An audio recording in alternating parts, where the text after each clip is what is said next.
Когда-то Россию уважали. Не особо любили, да, но уважали. С ней считались, ее боялись. На переговорах с ней сидели прямо, не сутулись.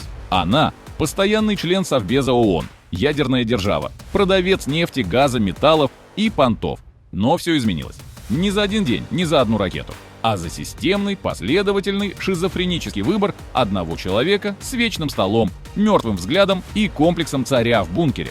Теперь Владимир Владимирович не уважаемый партнер, а международный токсик. Ордер Гааги вместо рукопожатия, вместо саммитов – встречи с Лукашенко, Эритреей и случайными африканскими диктаторами. Вместо диалога с миром – бартер с Ким Чен Ыном. Но Путин продолжает играть в важного, говорит про партнерство с глобальным югом, стебется с Трампа, отмахивается от санкций. Ходит как паук на свадьбу, мрачный, надутый и всем неугодный. Словом, делает хорошую мину при жестком геополитическом зашкваре. Приветствую вас на канале Утилизатор реальности. Месте, где мы не просто говорим вещи вслух, а еще и называем их своими именами. Здесь не будет кремлевского жонглирования фактами. Только голые цифры, сухие выводы и немного яда поверх. Поехали! Россия. Чемпион. Ни по экономике, ни по технологиям, ни по науке. А по санкциям. Свыше 19 тысяч ограничений за 3 года войны. Абсолютный мировой рекорд. Взяли золото, обогнав Иран, Северную Корею и Сирию. Вместе взятых. Такой успех не снился даже геноцидникам из исторического прошлого. Владимир Владимирович и компания. Теперь не гости G8, а фигуранты в базе Интерпола. Ордер Гаагского суда на арест – это тебе не бан в Твиттере. Это билет в один конец. От бункера до скамьи подсудимых. А то и до эшафота. Ирония в том, что в той же Гааге штаб-квартира Международного суда, в который Россия раньше сама с важным лицом посылала своих юристов. А теперь туда ее могут отправить на этап. На 9 мая, некогда священный праздник Победобесия, к Путину не приезжают ни лидеры Европы, ни даже условно нейтральные. Только проверенные маргиналы – Лукашенко, пара, таких же, как и он, забаненных во всем мире диктаторов и несколько уставших от жизни африканских автократов. Россия больше не один из центров силы. Она – клуб по интересам для тех, кому в ООН стыдно голос подать. Россия всегда любила пугать мир отказом от доллара и разворотом на восток. А в ответ получила разворот спиной. С марта 2022 года более 1000 западных компаний покинули российский рынок. Кто-то с шумом, кто-то молча. 62% компаний из недружественных стран.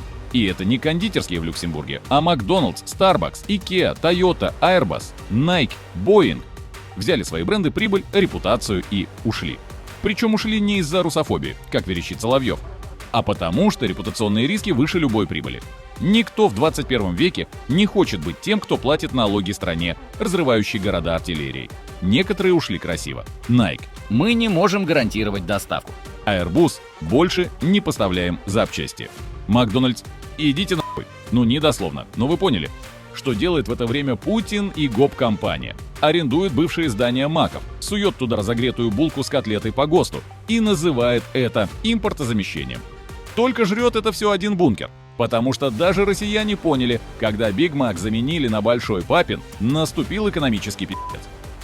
Когда государство превращается в токсичный актив, первым делом бегут не крысы, бегут мозги.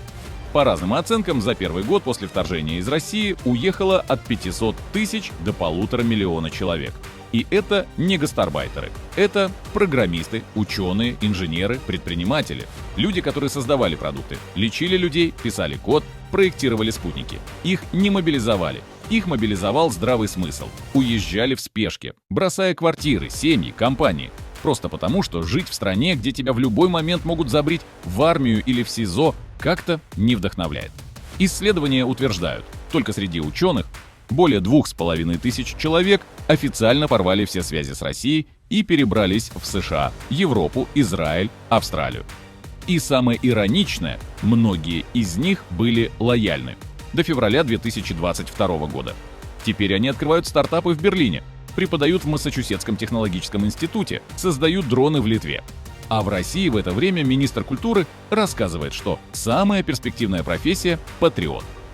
Путин и его кодла называют это временным явлением. Типа, убежали обиженки, ничего страшного. Но ракеты проектируют не обиженки. ИИ создают не Z-блогеры. И когда ты заменяешь талант на лояльность, получаешь картонный Су-57 и программиста, который думает, что Python — это такая змея. Когда в твоем окружении остаются только Лукашенко и Эритрея, Это не дипломатия, это групповая терапия для токсичных. Даже те, кто годами называл Россию стратегическим партнером, теперь на всякий случай отключают геолокацию, когда рядом Путин. Казахстан официально дружба, партнерство, братство, а по факту только и входит по острию бритвы. Сегодня он с Кремлем, завтра с Пекином, а послезавтра уже на экономическом форуме в Брюсселе. В соцопросах внутри страны симпатии явно на стороне Украины. Узбекистан заявил о поддержке территориальной целостности Украины. МИД чуть не отстранили, но осадочек остался. Армения послала Москву нахуй, вышла из ОДКБ, прекратила сотрудничество, ищет защиты у Запада. Потому что быть в союзе с Кремлем – это как сесть в автобус с пьяным водителем, который уверен, что он на танке.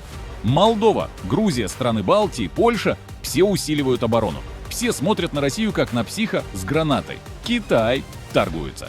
Поддержки ноль. Индия в лучших традициях своих интересов. А Путин все еще думает, что вокруг его партнеры.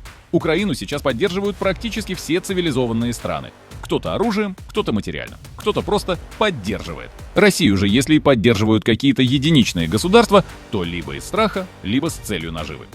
Пока Россия откапывает танки времен Сталина, мир переходит в боевую стойку. То, что раньше обсуждали шепотом в штабах, теперь звучит со сцены в Мюнхене. Россия – угроза номер один. Не Китай, не терроризм, не климат. А вот этот странный сосед, у которого все решает сумасшедший дед из подвала. Финляндия и Швеция – те самые нейтралы, что десятилетиями играли в непределах. Срочно вступили в НАТО. Граница НАТО с Россией удвоилась. Балтийское море теперь, по сути, внутренний водоем Альянса. Польша, Литва, Латвия, Эстония качают военку, увеличивают расходы на оборону, устраивают учения у самой российской границы. Польский министр обороны прямо говорит: «Россия – наш враг». Без «если», без «но». Германия воскресила свое ВПК. Франция обсуждает возвращение призыва. А у России союзники типа Сирии, Ирана и КНДР. И то не союзники, а поставщики вооружений за кэш без братских обнимашек. Такая себе компания. Против Украины воюют советским металлоломом. В ответ же нам передают западные танки, беспилотники, ПВО. И вот здесь важный момент. Украина не победитель. У нас сожженные города, убитые дети, разрушенная инфраструктура. Но при всем этом мы не сломались, не капитулировали, мы встали. И это какой контраст на фоне страны, которая пришла освободить. Когда-то это звучало пафосно. Украинцы и русские – один народ. На кухне, на сцене, в дипломатии, в песнях. А теперь это как сказать изнасилованной женщине. Но мы же почти семья. Путин пришел освобождать от нацизма. По итогу, даже в самых русскоязычных регионах Украины люди массово переходят на украинский язык. Не из патриотизма, а потому что стыдно звучать как оккупант. Путин хотел уничтожить украинскую идентичность, а вместо этого сам ее вылепил заново. Из боли, злости и отказа быть частью русского мира. Как сказала исследовательница Ирина Берлян, русский язык стал оружием уничтожения украинской идентичности. До 2022 года в Украине могли обсуждать дружбу с Россией. Теперь даже упоминание братского народа вызывает кринж. Слово «брат» звучит как ирония с запахом крови. Россия в своих речах говорит о цивилизационной миссии, о духовных скрепах. А на практике это танки, тюрьмы, депортации и массовые захоронения. Вот такой у них мир русской души. Как из фильма ужасов, и самое вкусное, Путин боялся украинского национализма. А теперь он его и вырастил. Сам. Своими руками. Украина, которая 10 лет назад спорила, кем ей быть, теперь точно знает, кем не быть. Помнишь, с чего все начиналось? Денацификация, демилитаризация, защита русскоязычных. Звучало грозно. Сейчас звучит как постерония от пациента с температурой в 42. Нацизм. Если он и был в Украине на уровне микробов, то теперь. Даже у тех, кто раньше на русском шпарил и цитировал Пушкина, появилась четкая позиция. «Я украинец, и ты мне, сука, не брат». Демилитаризация. В Украине сейчас больше оружия, чем в любой другой стране Европы. Современного, летального. ВСУ обучены натовскими инструкторами, используют натовские протоколы и, в отличие от орков, не воюют по карте 1984 года. А Россия? Россия собирает танки со свалки и скупает снаряды в Северной Корее. Что хотел Путин? Чтобы Украина сдалась, чтобы НАТО отступило, чтобы его уважали. Что он получил? Разбомбленную репутацию, армию в болоте, санкции по горло и страну, которая каждый день говорит: «А мы еще живы, мразь». Украина не в идеальной форме. У нас проблемы, боли, трупы, обстрелы, безденежье, разруха. Но мы живем и не просим пощады. А Путин и его свора все еще рассказывают, как скоро все изменится. Только изменилось уже все.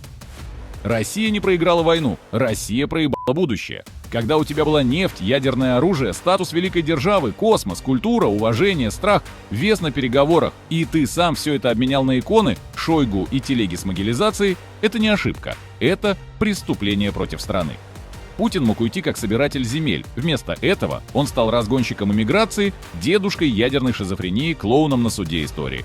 Он хотел оставить след и оставил. В виде сожженных мостов, окровавленных границ и тотальной международной изоляции. Россия сегодня – самая большая страна-изгой на планете, с ядерными боеголовками, но без друзей, с армией, но без смысла, с пропагандой, но без правды, с истеричным лидером, который всерьез считает, что все просто завидуют. А рядом Украина, разбитая, раздерганная, но живая. Не с победным оркестром, не в парадной форме, но на своих ногах и с прямым взглядом. И само по себе это уже мощная пощечина всей кремлевской спецоперации. Потому что можно выстроить 100 ракет. Но если тебе не верит никто, не жмет руку никто, не хочет быть рядом никто, значит ты не победил. Ты просто остался один. С клоунским парадом, с Соловьевым в телевизоре. И с Путиным, который продолжает делать важную рожу в гробу репутации своей страны. Вы были на канале «Утилизатор реальности». Спасибо, что досмотрели до конца. Если понравилось, значит все сделано правильно. Поддержать канал можно обычным лайком. Но лучше отправьте ссылку на это видео другу, который до сих пор верит в вторую армию мира. И, кстати, будет интересно узнать ваше мнение. Как вы считаете, в какую сторону изменилась репутация России после развязывания войны? Ухудшилась ли, или, может, наоборот, ее зауважали и вновь начали бояться, как некогда Советский Союз? Напишите в комментариях под видео. Ну а мы увидимся в следующем выпуске. Пока!